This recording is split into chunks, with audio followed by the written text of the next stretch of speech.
is within reach. A third-place title is within reach. $275,000 within reach for Rich Bruni.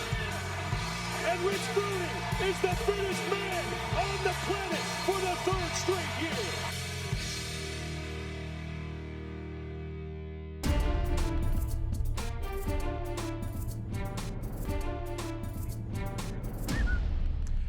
Welcome back to the CrossFit Games Update Show. New digs, new season, but familiar faces. I'm Sean Woodland with Pat Sherwood. And Pat, it seems like just yesterday, we're wrapping things up in Carson at the Games. And now here we are again. The Open is upon us. Oh, yesterday's gone. It's here. 4th season for the show, 4th season for the Open, 8th time for the Games. 138,000 people so far signed up for the Open. Someone has not signed up yet. I'm just going to point at him. And end of the day, it's not a prank for the show. I'm just habitually late, but I will do it. Okay, by the end of the day, right? Yeah. I'm going to hold you to that. Okay. We're going to start off by talking about the guy that everybody wants to know. Can he make it? 4 straight CrossFit Games championships, Rich Froning. And when you look at what he's been able to accomplish so far, I mean, it is really hard to bet against this guy ever. Yeah, it's usually not smart money. I mean, Rich has that beautiful blend of raw athleticism, genetic potential, and just work ethic to make him the man that everybody wants to beat. Yeah, the numbers speak for themselves. This guy has won 3 straight championships. He's won the region every time he's been in it in Central East. He's won the Open the last 2 years. So essentially, if he is in your competition, the guy is going to win. Now, everybody has theories as to what makes him so good. You actually spent a couple days with Rich. What's your take on it? I spent 2 or 3 days down there with Rich in Tennessee. There is no magic formula. I'm sorry. Rich is just doing a tremendous amount of CrossFit. Watched him train day in and day out. He's very intuitive with what he needs to program and what he hits.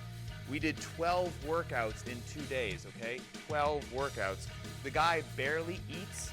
Okay, he gets a good amount of sleep every day, but he has his life just set up that he has removed as many inconveniences as possible and freed up his schedule so that he can train morning, noon, and night without distractions to win the title again. Is he a guy who's worried about what other people are doing? No, that's not what I saw at all. I don't see Froning with a what's a so-and-so, fill in the blank. If another athlete's name popped up, it was just for a funny story, and then we went back to training. That was it. So you mentioned the 12 workouts. You did 8 in 1 day. Now, we wrote this down, and we wanted to show everybody exactly what it was Give me nightmares. that you guys did. Now, you went through this. Now, how sore were you through these 8 workouts? You're starting with heavy bench triples. I was debilitated, okay? Absolutely debilitated. 7 workouts, then we played just 2 hours of hockey with barely any pads. He's crashing into wooden walls, sprinting all night long, barely eating, had a shake from McDonald's after it was over. Like, you can't mimic what Rich is doing and think that you're going to be Rich. And what everyone saw that Isabel video of him doing the 30 squat snatches at 225. Well, that was the day after those 8 workouts. So that was his next morning. Okay, you want me to do this workout in an amazing time? Sure, why not? After 8 workouts, yeah, I feel good. I mean, what are you going to do to try to beat that? Well, we know the gap is closing a little bit. I mean, Froning still ran away with the Games, but that gap closed a little. There are some guys putting some pressure on him now. Who, in your mind, has a chance of maybe knocking him off this year?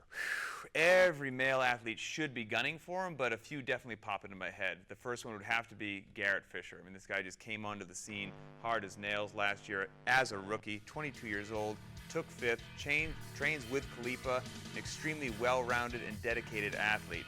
We've got Scott Panchak. Talked to him yesterday. He took 4th 2 years in a row, and he said there's nothing like being that close to the podium and not getting it. You just light a fire under your butt. So he's back and serious. Ben Smith, he's just as young as Garrett Fisher. He's 23 years old, but instead of being to the Games once, Ben's been there 5 times. He's a huge veteran and very young. Jason Khalifa, the California Bear, former Games champion, podiumed again last year, and one of the most consistent CrossFitters every year, which is why he's always chosen for the Team USA, for the Invitational. But Jason wants to beat Rich so bad, but his life is a lot more complicated with family and business. He's got a child. He has another child on the way, so Jason has his work cut out for him. Now, one name I didn't hear, and this was a guy who was a popular pick last year to be somebody who was standing on top of that podium, Josh Bridges. Is he still in the mix Oh in yeah. 2014? Oh yeah, Josh is still a great pick. And everyone at home is probably like, well, he got pinned down by that 405 deadlift last year. That's true, but Josh is a fierce competitor, and you can be damn sure he has been upping the weights hardcore. I got to spend a little bit of time with him in San Diego. He was moving big weight, but what I really liked about Josh was just his mindset. You know, everyone else, instead of beating around the bush, Josh looked me dead in the eye and he said, you know what?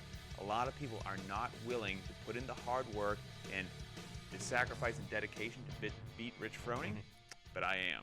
So I dug that. Yeah, and let's not forget that only 2 guys won 3 events last year at the CrossFit Games, Rich Froning and Josh Bridges. Josh Bridges. Josh just has too many swings the other way, but he had 3 wins. We want to know what you think, so you can tweet us, #Update Show, and give us one of 6 choices as to who you think could possibly knock off Rich Froning. Jason Khalipa, Ben Smith, Scott Panchik, Garrett Fisher, Josh Bridges, or perhaps somebody else. #Update Show on Twitter with one of those 6 choices. And then this Thursday is when it all goes down. 14.1 is going to be announced live from Atlanta, Georgia, games.crossfit.com.